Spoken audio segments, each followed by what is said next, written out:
லகரம் டிவி நேயர்கள் அனைவருக்கும் வணக்கம்.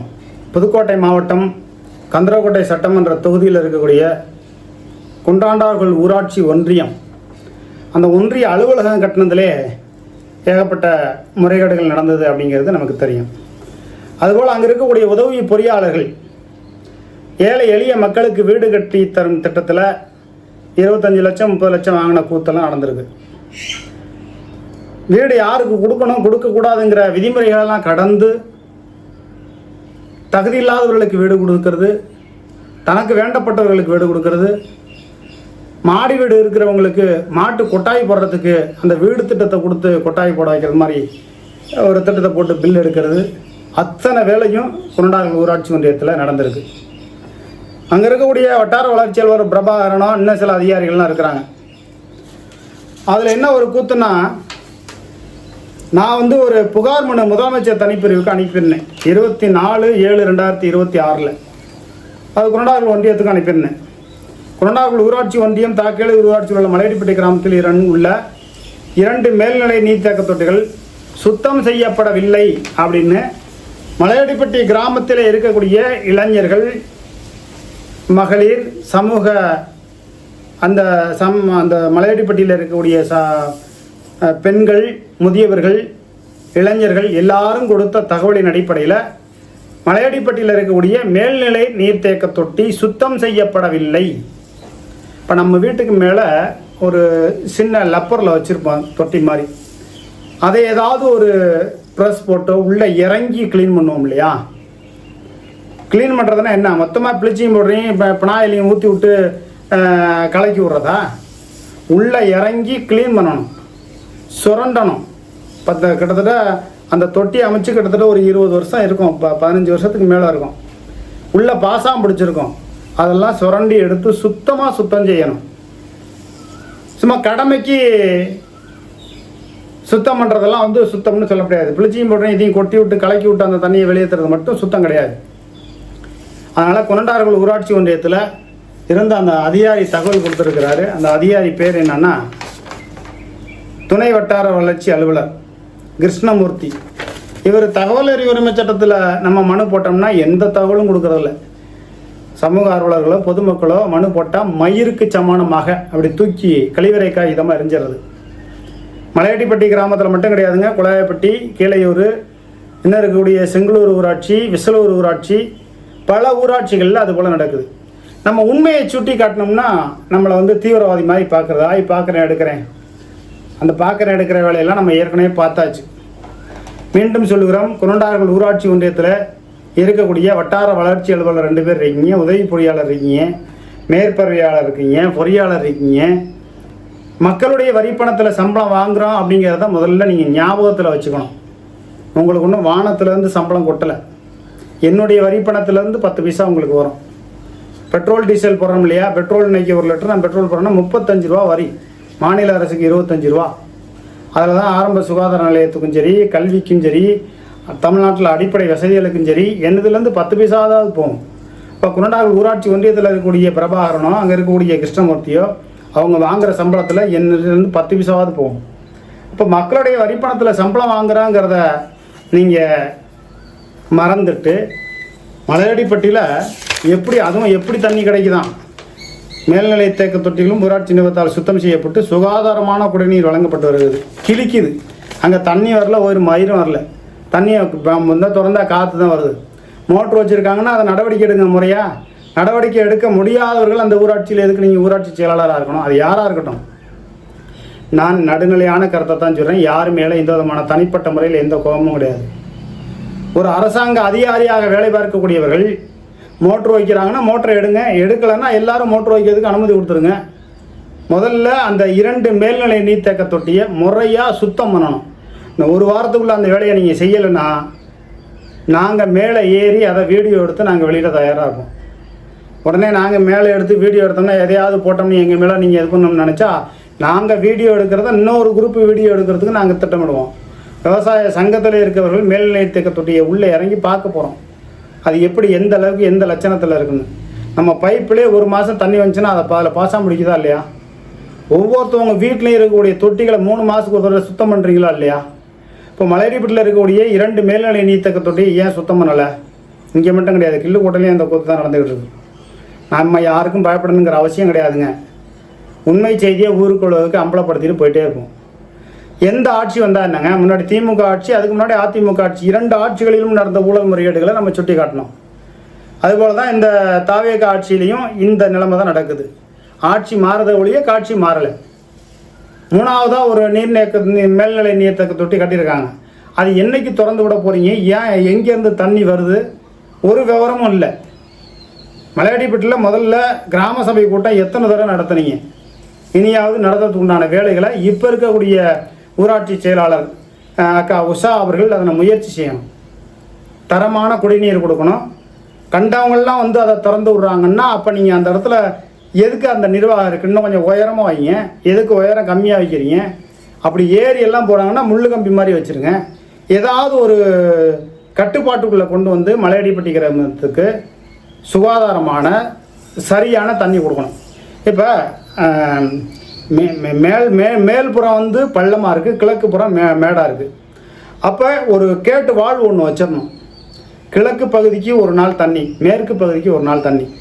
அது மாதிரி கேட்டை திறந்து மூடி அந்த மாதிரி பண்ணால் நல்லாயிருக்கும். தினமும் தண்ணி கொடுக்கணுங்கிற அவசியம் இல்லையே.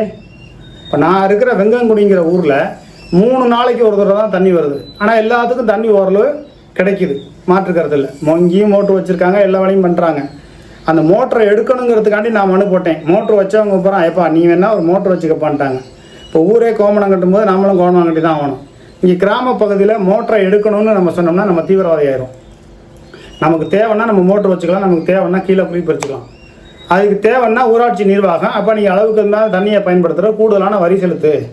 முதல்ல கீழையூர் ஊராட்சியில் அனைத்து கிராமத்திலும் கீழையூர்லேருந்து, குலாப்பட்டிலேருந்து, நாச்சியாப்பட்டிலேருந்து, கோட்டுக்கிராமட்டிலேருந்து, மலையடிப்பட்டிலேருந்து, கலியாப்பட்டிலேருந்து தண்ணி வரி முதல்ல கிடையாது. தண்ணி வரி இல்லாத ஒரு ஊராட்சி இருக்குன்னா அது கீழையூர் ஊராட்சியா அல்லது குணடார் ஒன்றியம் முழுவதுமாக அந்த நிலைமை தான் இருக்குதா?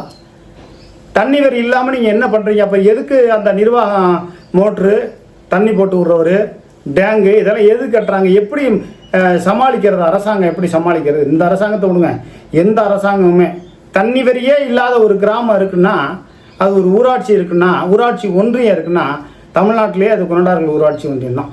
தயவுசெய்து குணடார்கள் ஊராட்சி ஒன்றியத்தில் இருக்கக்கூடிய வட்டார வளர்ச்சி அலுவலர்கள் 2 பேர் இருக்கீங்க. உங்களை குறை சொல்லணும், உங்களை குத்தம் சொல்லணும், உங்களை மேலே பழி போடணும், வன்மமாக பேசணும், அந்த மாதிரி எண்ணம் எனக்கு எப்போதுமே கிடையாது. லகரம் டிவிக்கும் கிடையாது, எங்களுடைய குழுவுக்கும் கிடையாது. நான் ஒரே ஒரு விஷயம் சொல்கிறேன். குணடார்கள் ஊராட்சி ஒன்றியத்தில் இருக்கக்கூடிய அனைத்து ஊராட்சிகளிலும் முதல்ல தண்ணி வரி போடுங்க. வீட்டு வரி போடுறீங்கள, ஏன் தண்ணி வரி போடுறதுனால என்ன இருக்குது? வருஷத்துக்கு ஒரு வரி போடுறீங்கள, அந்த வரியை போடுங்க. எத்தனை பைப் இருக்குது, வருஷத்துக்கு எவ்வளோ வரி? 3 டேங்கு கட்டுறீங்க. மலையடிப்பட்டில், கீழையூரில் டேங்கு இருக்குது, குலாப்பட்டில் டேங்கு இருக்குது, கலியாப்பட்டில் டேங்கு இருக்குது. அந்த டேங்கு கட்டுற செலவுக்கெல்லாம் யார் பொறுப்பாக வருது? மக்கள்கிட்ட வரியை போடுங்க. ஏன் வரி போடல? என்ன காரணம்? இவ்வளோ நாளாக குடிநீர் வரி இல்லாத ஒரு ஊராட்சி ஒன்றியம் இருக்குன்னா அது புதுக்கோட்டையில் குணடார்கள் ஊராட்சி ஒன்றியம் மட்டும்தானா அல்லது புதுக்கோட்டை மாவட்டம் முழுவதும் அப்படி இருக்குதா? ஒன்றுமே புரியலை. இந்த வந்துட்டு நீங்கள் அதிகாரிகள்லாம் பெஞ்சை தேய்ச்சிட்டு போகிறீங்களா? நீங்கள் 100 நாள் வேலை திட்டத்தில் என்னென்ன நடக்குது, எந்தெந்த ஊராட்சியில் என்னென்ன கூத்து நடக்குதுன்னு தெரியும். ஒவ்வொன்றா இனிமேல் வெளியிடுவோம். நாங்கள் சொல்கிற கோரிக்கைகளை நீங்கள் வெளியிட்டுட்டீங்கன்னா நீங்கள் காசு பணம் ஊழல் முறையீடு 10 ரூபா சம்பாதிக்கிறீங்க, மேலே முதன்மை செயலாளர் வரலையும் நீங்கள் காசு கொடுக்குறீங்க, ஊராட்சி மாவட்ட ஊரக வளர்ச்சி இருக்குல்ல மாவட்ட அதிகாரி வரலையும் நீங்கள் காசு கொடுக்குறீங்க. அதெல்லாம் எங்களுக்கு தெரியும். அந்த விஷயத்துக்குள்ளே நாங்கள் ரொம்ப தலையிடலை. நாங்கள் சொல்கிற கோரிக்கைகளை நிறைவேற்றுங்க. குணடார்கள் ஊராட்சி ஒன்றியத்தில் அனைத்து ஊராட்சிகளுக்கும் முதல்ல குடிநீருக்கு வரி போடுங்க. அதே போல் இப்போ மலையடிப்பட்டில் மேற்கு பக்கம் பள்ளமாக இருக்கா, கிழக்கு பக்கம் மேடாக இருக்கா, இங்கிட்டு ஒரு டேங்கு இருக்குது, இங்கிட்டு ஒரு டேங்கு கட்டுங்க. இல்லைனா டேங்கு ஒரே இடத்துல இருக்கா, ஒரு நாள் தண்ணியை திறந்து விடுங்க. கேட்டு வாழ் ஒரு இடத்துல நடுவில் வச்சு விட்டு மேற்கால தண்ணி விடாமல் மூடிடுங்க. கிழக்க மட்டும் தண்ணி வரட்டும். காலையில் மத்தியானத்துக்கு மேலே பள்ளத்துக்கு தண்ணி வரட்டும், திறந்து விட்டுருங்க. அப்போ அது மாதிரி பண்ணிடுங்க. கிழக்கன்னு தனியாக அடைக்க வேண்டியதில்லை.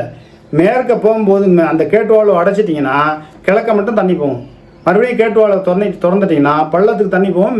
மேட்டில் வந்து சும்மா கொஞ்சமாக தண்ணி வரும். மேட்டில் எப்போதுமே தண்ணி பிடிக்கிற மாதிரி வச்சுக்கலாம்.